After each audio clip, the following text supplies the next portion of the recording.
welcome to Carlos and Lisa. I'm Lisa Remillard. And I'm Carlos Amezcua. It's nice to have you with us on the Carlos and Lisa show. We are still social distancing, but this time I'm on the East Coast, Lisa. It looks like you're in a doctor's office. It is sort of a doctor's office. This is a lab, actually, that's working on a vaccine for COVID-19, and we're actually out doing stories to figure out what's going on in the world. And, you know, our world has changed, and as I traveled out here, I really noticed it's way, way different. I'm not sure I like it.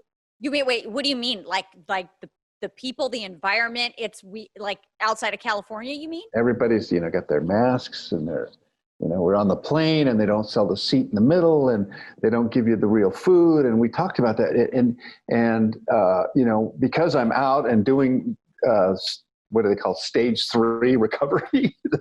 Every state's different. So we're now in Greensboro and I'm doing some work here and trying to get some stories, as I said, but when you go eat, if you go in, there are like tables you can't sit at and partitions, and people are very careful. They're courteous, but they're very careful wearing your mask and all that sort of. Have you been out at all? Have you seen that? Yeah. No, I was out I finally, for the first time in like 3 months, went to a restaurant to physically go into a restaurant and have dinner. And you would have thought that I had won the lottery. I was so excited about it. I got totally dressed up for no reason at all. Like everybody else is in jeans. I literally had a prom dress on. I was so excited about it. Hair, makeup, jewelry. People were like, who is this crazy lady walking in with a mask and then like a gown at a random restaurant? But it was a weird experience. I mean, it was lovely to be out, and I was so excited to be at a restaurant again, but it was a strange experience to walk in with a mask and to be so distant from other tables.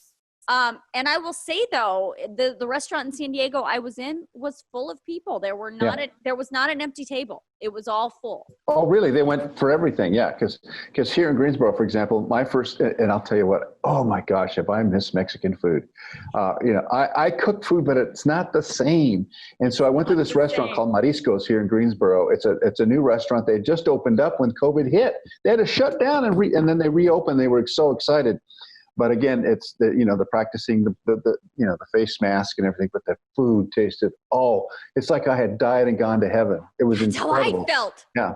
It was like, I mean, yes, I'm a really bad cook. We all know this, but like and I've been to restaurants getting takeout before, but I don't know what it is about physically sitting there and having the food come to you totally hot. Smells in the restaurant. Oh. You're like, wow. Yeah. And so that's what people are going to expect as we get into this new stage of opening. I know some states are more aggressive than others. Here in Greensboro, it's almost completely open everywhere, but they are requiring masks when you walk into a building or walk into a restaurant or whatever. Even when you walk into the hotel, you have to be wearing the mask. And so what about the bar? Is the bar weird over there?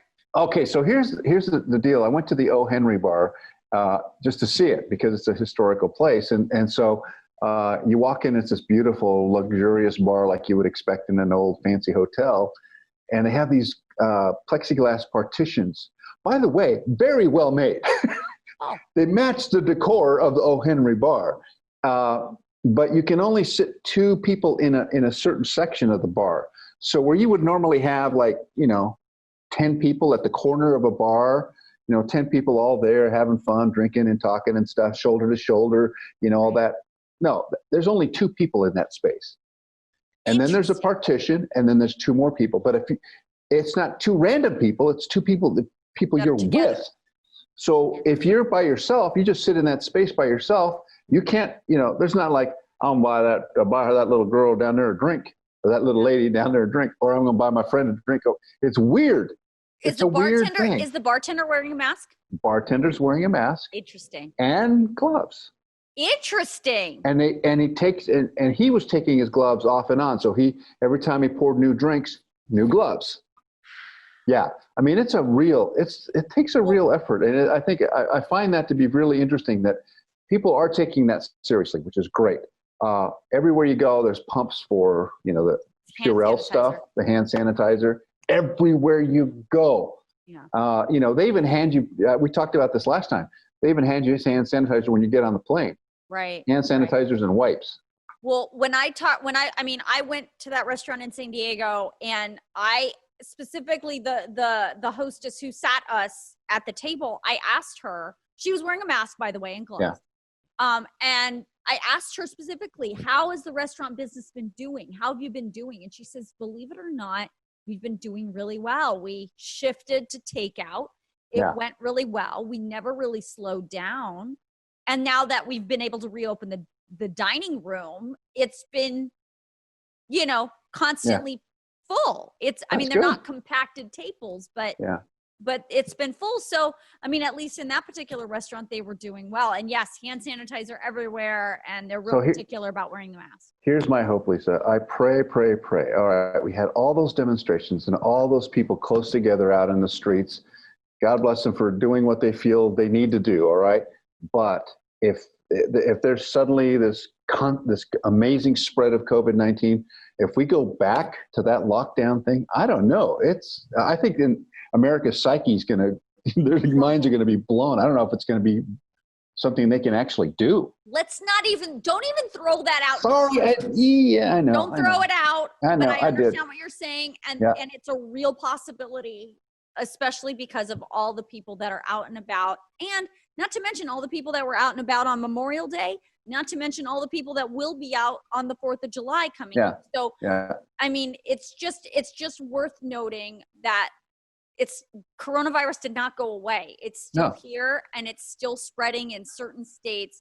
So you got to be really careful and really conscious of it to protect yourself, so that you in turn can protect your family. That's what's important, is you going back home and spreading it to your loved ones, the people that are older in your home, or even the little kids that are in your house. They can still get it. And by the way, I'm in a place that actually makes the test kits.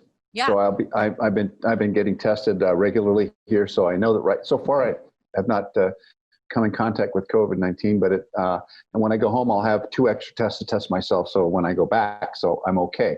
Otherwise, I'd be concerned. I'd be worried if I didn't have all the capability of testing. But we already showed you the tests that we both did, and that they make them here in this factory. So in these labs. So it'll be interesting to see. But look, folks, stay safe. We want to continue to watch BEONDTV, watch Carlos and Lisa, and to be part of our family. We have a great show for you today. So we'll take a quick break, and we'll be right back.